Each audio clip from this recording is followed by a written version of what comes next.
Alright, you're looking here at a Spontoon Tomahawk, and as the name implies, this is one type of tomahawk. This is a prized Native American weapon, and one with an interesting history. This one here I got to see in person, and to give you an idea of how coveted these are, it's sold for over $87,000. And any of you who follow, in antique weapons and auction markets or that kind of thing, know that that's an outrageous price for almost any kind of weapon. So it gives you an idea of how highly prized these are, and they were highly prized back then by the actual users as well. So let's start with the basics. It's a tomahawk, obviously, but it does not have the kind of classic traditional axe head, right? You've got this kind of kite-shaped long blade, almost always with those curling flanges. You see those there at the base? And those are almost always pointing in that direction, back towards the haft. Like with so many other weapon types, they started off fairly simple and then got more elaborate over time as they became more decorative than functional. So you'd get piercings, right? You can get different shapes pierced into the metal. You get the flanges becoming more elaborate and twirly. Sometimes they rejoin the blade and cause these kind of earlobe shapes. You get all kinds of different variations, and then especially you end up with the pipe version. The Spontoon Tomahawk was particularly prized as a, pipe tomahawk hybrid. The traditional shape could also be used that way or built that way, but most surviving specimens of this guy here were the pipe version, which again lends it weight to the fact that it was kind of a prestige weapon. And you can certainly see that here, starting with the decorative flourishes. A lot of work went into that, and of course there's no function there. That's just to impress, and it still looks great after all this time. Pipe tomahawks are really interesting, by the way. They're seen as kind of a dual symbol, right? They show the duality of peace and war. You smoke the pipe, and that represents peace and making a treaty, that kind of thing, right? Hence the term peace pipe. And then but that's on one end. This end that we're looking at here, this one's not a pipe, but if it was, you use the bottom of the haft for that.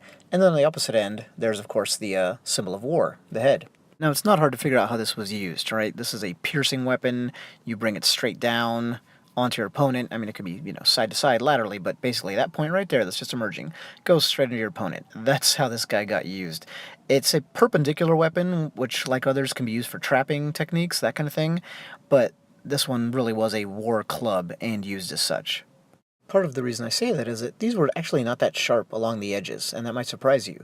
The key there is that these were made out of iron and not steel. A traditional tomahawk with the axe head, you had to have a steel cutting edge to chop wood, that kind of thing, right? They were multi-functional tools. This was not. You can't chop wood with this, you can't, flay a carcass, anything like that. It's really just got one purpose. And for that reason, people use the cheapest things they can and the simplest things they can. So the heads were actually almost always just iron, which is a lot softer than steel. And let's talk origin now, because that's one of the interesting things here too. Is you see that weapon there, as we make our way down to the person holding it. This is a monument commemorating the Lewis and Clark expedition, which started in 1804. And you can see that this man is holding a spontoon. Spontoon was a European weapon, spontoon or espontoon. And here you go, American colonial era, and same thing. So non-commissioned officers in the 18th century, so 1700s, were carrying this around, and we can presume that Native Americans became fond of it. Somebody decided to stick it onto a tomahawk haft and make for a handy trade item. Now, this example and the previous one are both American and pretty plain, but of course there were fancier versions. It's also all but certain that it was the French that introduced this weapon to the Native Americans as part of the fur trade and their activity up in the Northeast and beyond. Steel-bladed tomahawks were a great trade item because they were just much more effective than the native materials that had been used up until then. So once this design caught on in the 1700s, it spread far and wide. Now, here's the real deal, right? This is from the 19th century, so it lasted really as long as independent Native American life lasted. There were chiefs holding spontoon tomahawks, like this guy. And you could see that that one had kind of a different shape, but still easily identifiable as a spontoon, just to give you an idea of the variation, and that it was a pipe, if you notice that. And now here's another portrait, and again, you can see how proudly that's displayed, right? This is a prestige item, and look at this one in particular. It's interesting. It only has one flange, maybe just broke off over time, or maybe that was a stylistic choice. That's unlikely, but it's just a possibility. And notice also it's got perforations, got that decoration, and then the haft is highly decorated with the feather, and it looks like fur on there. So just give you an idea of the different kinds of looks that it could have. Also, notice the six-shooter that he's got on his belt there. That's just a cool weapons combination. And now, if you guys know who George Catlin is, I hope I pronounced that correctly, he traveled starting in 1830 and went west, basically of the Mississippi, and spent a lot of time with Native Americans and just painted their portraits. So it's a really valuable resource, and I remember learning about him in college.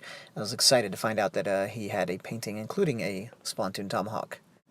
So we have portraits from, the early 1800s to late in that century and well beyond, highlighting how important these were. Now this one has a interesting item, highlight, you can tell. There's red on the point. Notice this was a pipe. I doubt that was human blood, and I doubt that George Catlin decided to put that on there himself, although maybe he did. I think maybe it was paint that was put on there to, again, highlight the fact that it represented war. This portrait here, as we mentioned, would have been taken in the early 1830s, and speaking of Lewis and Clark, who we noted a second ago, when they encountered these in the very early 1800s, right, like starting in the very beginning of the century almost, they called this an old-fashioned type of tomahawk. So that gives you an indication how far back it goes. The French fur traders were some of the first ones on the continent exploring. So it's caught on early on and lasted, as I said, as far as the lifestyle did.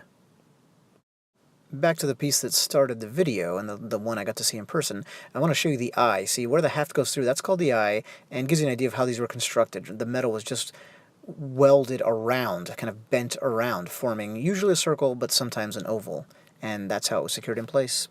That's about it for the Spontoon Tomahawk, a really fascinating cross-cultural hybrid type of weapon.